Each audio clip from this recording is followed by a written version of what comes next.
तर मंडळी, आमचं सरकार महिलांसाठी नवीन योजना घेऊन आलेलं आहे. कुठली योजना? लाकडी बहीण योजना. लाकडी बहीण योजना नव लाडकी बहीण योजना. गप्पे, मला शिकू नको. तर लाडकी बहीण योजनेमार्फत 21 ते 65 वयामधील महिलांना दर महिना 15 रुपये मिळणार आहे. 15 रुपये नव 1500 रुपये. हा 1500 रुपये मिळणार आहेत. तर त्यासाठी लागणाऱ्या कागदपत्रांची यादी थोड्याच वेळात जाहीर केली जाईल. धन्यवाद.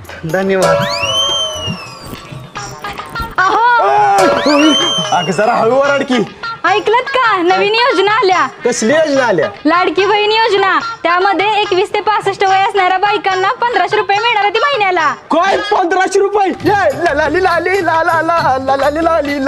तर एवढं खुश व्हायला लागलाय पण. अगं 1500 मिळणार आहे ती. तुम्हाला ना मला मिळणार आहे ती. अगं तुला मिळालं काय, मला मिळालं काय? आपण एकच पार्टी की माझच. ग बसा, शीला वहिनींना सांगून आले मी. बरोबर ऐक की, 1500 मला किती देणार? फक्त 7 रुपये देणार इब्राहिम बाबा तंबाखूची पुडी आणायला. तुझ्या तर आता नसतं थांब. काय रा? कुठे काय चप्पल द्यायला आलं होतं का? चप्पल घालून जा म्हणते, काटे बिट्टे लागतील. आणि जरा हळू ओरडत जा, अटॅक येऊन गेला मला 3 वेळा आतापर्यंत.